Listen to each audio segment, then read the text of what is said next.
Bonjour, comment est-ce que vous allez? Je vais très bien et je suis en pleine forme ce matin. J'espère que vous aussi vous allez bien.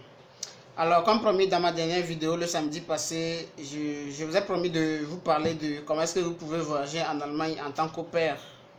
Alors, dans cette vidéo aujourd'hui, je vais vous parler de comment est-ce que vous pouvez vous trouver une famille d'accueil pour pouvoir voyager en tant qu'au pair en Allemagne.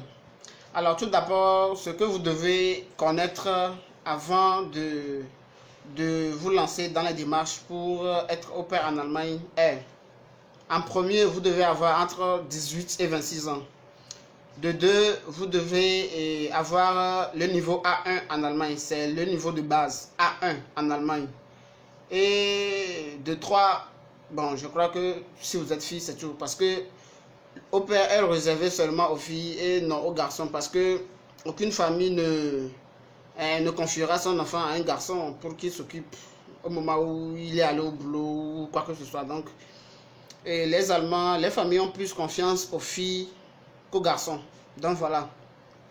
Alors, comment est-ce que vous pouvez avoir le niveau A1? Pour avoir le niveau A1, vous devez aller à Goethe, vous devez suivre des cours. Et je crois que c'est de 4 à 6 mois pour avoir le niveau A1 en Allemagne pour pouvoir voyager en tant qu'au pair. Donc, vous n'êtes pas obligé d'avoir le niveau A2 ou B1. Donc, juste le premier niveau qui est A1. Ok, pour avoir ces informations, vous devez aller à Goethe pour vous, pour vous renseigner sur les cours et comment est-ce que ça se passe dans tout ce que vous voulez. Donc pour ceux qui ont déjà eu contact avec la langue allemande au lycée, je crois pour vous, vous n'êtes pas vraiment obligé d'aller à Goethe. Vous pouvez passer par le test ONDAF en ligne, le test ONDAF. Je vais vous laisser le lien en description. Et pour ceux qui veulent, ou bien pour ceux qui sont intéressés à aller voir, à aller sur le site et voir comment est-ce que ça se passe. Et le test ONDAF aussi se fait à Goethe. Donc c'est pas forcément, et c'est pas ailleurs, ça se fait. Si vous allez à Goethe, je vous dirai de demander ces deux informations-là. Et comment est-ce que vous pouvez faire le test ONDAF en ligne ou vous êtes intéressé à suivre un cours en allemand pour avoir le niveau A1. Parce que si vous voulez faire le test aussi en ligne, vous pouvez avoir le niveau A1 ou bien le niveau A2 ou bien le niveau B1. Ça, c'est pour ceux qui ont déjà eu contact avec la langue allemande au préalable.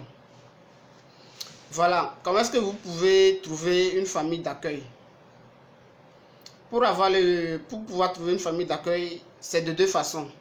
Il y a dans les villes aujourd'hui des agences qui proposent aux jeunes filles de leur trouver une famille d'accueil en Allemagne pour voyager, faire au pair.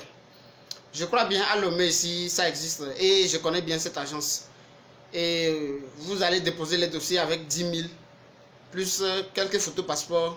Ils vont vous rechercher, ils vont vous inscrire d'abord, ils vont vous rechercher une famille d'accueil et après tout ils vont vous appeler et vous allez discuter par Skype avec la famille. Donc c'est ce qui est intéressant, il faut avoir un petit niveau en allemand d'abord avant de pouvoir discuter avec la famille. Alors vous allez discuter avec la famille et vous allez repartir. Maintenant quand le contrat d'au pair et tout ce qui va avec, je crois que c'est l'assurance, ils vont vous envoyer tout. Maintenant vous devez payer 500 000 pour pouvoir récupérer le contrat et l'assurance. Donc bon voilà, c'est pas tout le monde qui a les moyens pour passer par une agence. Et ça c'est de un ça c'est la première façon d'avoir un contrat, c'est de passer par une agence. Mais il y a aussi une deuxième façon qui est de t'inscrire toi-même en ligne, de te créer un profil et ensuite écrire aux familles d'accueil qui sont sur la toile. Écrire aux familles d'accueil que voilà, bon voilà, tu aimerais voyager en Allemagne, que la famille t'intéresse bien, que tu aimerais prendre et voyager en Allemagne en tant qu'au père et prendre soin de leurs enfants en leur absence. Bon voilà, et si le contact se passe bien, et voilà, ils vont vous donner un rendez-vous pour discuter sur Skype. Et si tout se passe bien, ils vont vous envoyer un contrat à vous-même directement. Donc vous n'êtes pas obligé de payer 500 000 maintenant pour récupérer votre contrat. Ils vont vous envoyer un contrat par mail. Ils vont juste scanner les originaux et vous envoyer par mail. Et puis vous allez imprimer en couleur, c'est tout. Alors, voilà ces deux façons d'avoir un contrat en tant qu'au pair et pour pouvoir voyager en Allemagne en tant qu'au pair. Tout d'abord, n'oubliez pas, il faut avoir le niveau A1, le niveau de base A1 en allemand. Et de 2, vous devez avoir entre 18 et 26 ans. Pour ceux qui ont dépassé 26 ans, ce n'est pas la peine. C'est de 18 à 26 ans. Vous ne devez pas avoir plus que 26 ans pour aller en Allemagne pour faire au pair. Alors, je vais vous mettre en description tout ce qui va avec au pair. Quels sont les sites, les liens sur lesquels vous pouvez vous inscrire pour pouvoir trouver une famille d'accueil en Allemagne. Et un lien sur le test ONDAF pour ceux qui veulent aller voir qu'est-ce qui se passe sur le site. Comment est-ce que le test ONDAF se présente. Je vais vous mettre le lien en description. Vous irez vous renseigner dessus. Alors, dans la description toujours, je vais vous laisser mon numéro WhatsApp et mon Gmail ainsi que mon Facebook. Pour ceux qui veulent me contacter ou qui veulent de l'aide, je vais vous donner de bonnes pistes. Comment est-ce que vous pouvez vous inscrire correctement pour pouvoir trouver une famille d'accueil en Allemagne. Quelles sont les expériences que vous devez avoir? Oui, parce qu'il faut avoir aussi quelques expériences en babysitting. C'est pas que vous devez vous lever comme ça et puis aller vous inscrire. Parce qu'à l'ambassade, on va vous demander ça. Lors de l'interview, on va vous demander si vous avez une petite expérience en babysitting. Est-ce que vous avez l'habitude de prendre soin des enfants, des trucs comme ça. Et il faut aussi avoir une petite expérience d'abord avant de pouvoir demander le visa.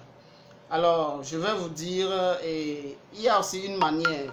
Il y a comme tuyau, je vais vous montrer, il y a aussi des orphelinats qui sont n'importe où, pas seulement le Messi. Je connais quand même des orphelinats ici à Lomé. Vous pouvez aller et demander renseignements et faire une petite pratique de 1 à 2 mois, avoir une attestation et puis insérer dans les dossiers de la demande de visa. Ça va vraiment vous aider. Je sais de quoi je parle. Il faut avoir de l'expérience aussi d'abord, avant que le consul ne vous donne le visa pour voyager en Allemagne. Alors, j'espère que cette vidéo vous a plu. Et dans ma prochaine vidéo, je vais vous parler de comment est-ce que vous pouvez prendre rendez-vous à l'ambassade pour pouvoir faire une demande de visa et quelles sont les questions qu'on peut vous poser lors de l'interview. Alors, j'espère que cette vidéo vous a plu. Alors, n'hésitez pas de vous abonner, de laisser un like comme ça, et de commenter la vidéo si ça vous a plu. N'hésitez pas de me poser des questions. Posez-moi des questions, contactez-moi sur mon numéro WhatsApp si vous voulez de l'aide et je vous donnerai tout ce que vous voulez. Alors, merci d'avoir suivi la vidéo et à la prochaine. Merci.